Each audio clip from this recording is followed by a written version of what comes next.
Assalamualaikum warahmatullahi wabarakatuh.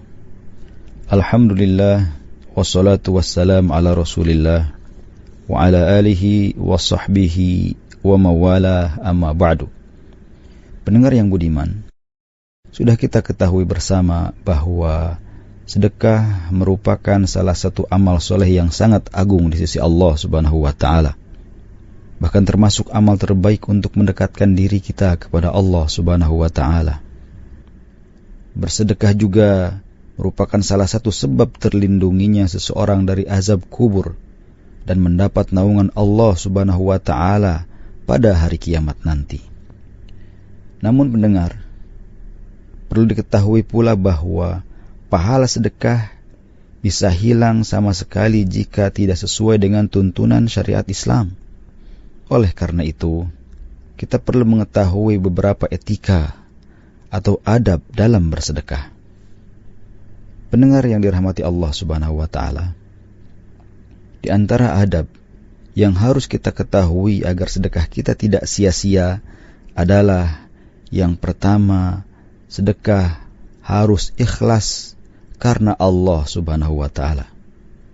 Pendengar yang dirahmati Allah Subhanahu wa ta'ala, kita wajib mengikhlaskan niat kita karena Allah Subhanahu wa ta'ala semata di dalam bersedekah dan mencari keridhoannya. Baik sedekah wajib maupun sedekah sunnah. Tanpa keikhlasan, maka sedekah akan batal dan dapat menggugurkan pahala kita.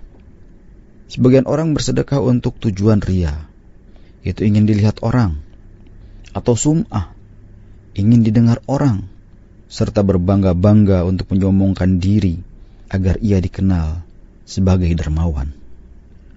Bahkan ia berusaha menonjolkan hal itu, dan orang-orang seperti ini akan disiksa nanti di hari kiamat dengan siksaan yang berat. Na'udzubillah min dzalik. Dalam hal ini Rasulullah SAW bersabda di dalam riwayat Imam Muslim rahimahullah, orang yang pertama kali dibakar dengan api neraka pada hari kiamat nanti ada 3 golongan. Kemudian beliau bersabda, dan dihadirkan orang yang bersedekah. Sampai dengan sabda Nabi Muhammad SAW, Allah pun berkata, engkau telah berdusta. Sesungguhnya engkau bersedekah agar dikatakan sebagai seorang dermawan. Begitulah kenyataan yang telah dikatakan oleh Rasulullah SAW. Pendengar yang dirahmati Allah Subhanahu wa ta'ala, kemudian adab sedekah yang kedua adalah dengan mempelajari kewajiban-kewajiban dalam bersedekah. Pendengar, seorang muslim wajib mempelajari tentang sedekah-sedekah yang diwajibkan atas dirinya. Mempelajari ukuran-ukuran dan kepada siapa sedekah itu harus diberikan, serta hal-hal yang lain yang akan meluruskan ibadahnya tersebut. Hal itu dilakukan sebelum ia melakukan peribadatan atau sedekah di jalan Allah Subhanahu wa ta'ala.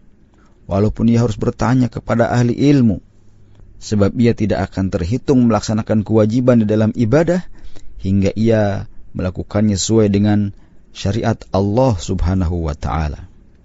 Dan selain itu, agar tidak mengeluarkan sesuatu dari jenis harta yang tidak wajib dikeluarkan zakatnya, atau tidak memberikannya kepada orang-orang yang tidak berhak menerimanya, dan hal-hal semacam itu. Adab yang ketiga dalam bersedekah, yaitu tidak menunda-nunda sedekah yang wajib hingga keluar waktunya. Jika telah wajib seorang muslim untuk mengeluarkan zakat atas hartanya, tanamannya, perniagaannya, atau yang lainnya dari harta sedekah yang wajib, maka ia wajib mengeluarkannya pada waktunya. Tidak boleh ia menundanya tanpa adanya uzur. Hal itu tidak boleh sama sekali. Barang siapa yang menunda hingga keluar dari waktunya tanpa uzur, niscaya ia akan menghadapi kemarahan dan kemurkaan Allah Subhanahu wa ta'ala. Dan selanjutnya, adab yang keempat, yaitu mendahulukan sedekah yang wajib daripada yang sunnah. Pendengar, wajib atas seorang muslim apabila ia harus mengeluarkan zakat yang wajib dan telah tiba waktunya, agar mendahulukannya daripada sedekah yang sunnah. Itulah hukum asalnya.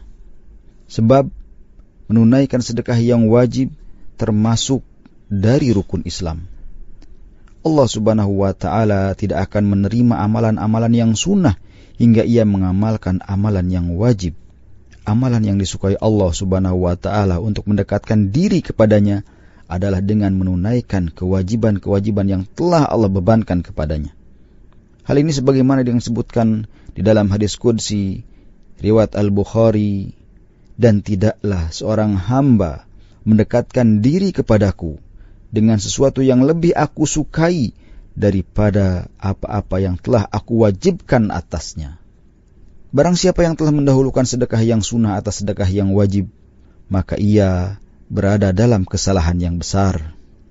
Ia melakukan hal itu disebabkan kejahilan tanpa syariat dan kekurangan ilmunya tentang hal-hal yang disukai Allah Subhanahu wa ta'ala. Para pendengar yang budiman, adab yang kelima, yaitu dengan mengeluarkan zakat dari jenis-jenis harta yang telah ditentukan syariat apabila telah wajib atasnya. Apabila sudah jatuh kewajiban atas seorang muslim untuk mengeluarkan zakat atas barang tertentu secara syar'i, dan syariat telah menjelaskan cara mengeluarkan jenis tertentu dari hartanya, seperti zakat fitrah, zakat yang telah diwajibkan oleh Rasulullah SAW, yaitu 1 sok gandum, atau 1 sok bur, atau 1 sok kurma, atau sejenisnya. Maka seharusnya seorang mukmin mengeluarkan zakat harta-harta yang telah disebutkan oleh Rasulullah SAW tadi, atau hal-hal yang beliau sebutkan di dalam nas tersebut. Jangan ia mengeluarkan pengganti selainnya atas dasar ijtihad sendiri, dengan anggapan bahwa jenis-jenis harta yang lain dapat menggantikan kedudukannya atau lebih bermanfaat dari jenis-jenis tersebut. Sebab, kalaulah demikian halnya, tentu syariat telah menyebutkannya dan tentu Nabi SAW telah mengisyaratkannya, atau telah memilihnya atau memberikan pilihan kepadanya. Maka bagaimana mungkin seorang mukmin berprasangka bahwasanya perhatian Nabi SAW telah luput dari perkara ini? Apakah syariat ini tidak memperhitungkannya? Pendengar yang budiman, mengeluarkan jenis-jenis harta yang telah disebutkan di dalam syariat akan mengeluarkan seorang muslim dari perselisihan pendapat fikih tentang barang yang digunakan sebagai penggantinya. Apakah boleh atau tidak? Sebab tidak ada orang yang mengatakan bahwasanya jenis-jenis harta yang dikeluarkan menurut ketetapan syariat tidak sah. Namun, yang menjadi perbedaan pendapat adalah jenis yang lain. Apakah sah atau tidak? Selanjutnya pendengar, adab yang keenam, hendaklah sedekah itu dari hasil yang baik. Bersedekah dari harta yang halal, kan itu merupakan sebab diterimanya sedekah tersebut dan yang akan menghasilkan pahala di sisi Allah Subhanahu wa ta'ala. Sebagaimana sabda Nabi Muhammad SAW, tidaklah seorang bersedekah dengan harta yang baik, dan Allah tidak akan menerima kecuali yang baik-baik saja, melainkan Allah Subhanahu wa ta'ala akan mengambil dengan tangan kanannya. Jika itu berupa sebutir kurma, niscaya ia akan tumbuh di telapak tangan Allah Subhanahu wa ta'ala hingga menjadi lebih besar daripada gunung.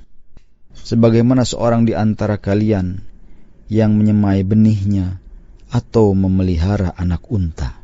Hadis ini diriwayatkan oleh Imam Ahmad, An-Nasai, dan At-Tirmidzi. Dengan demikian, ketika bersedekah, kita wajib untuk mengusahakan agar sedekah tersebut berasal dari harta kita yang paling baik.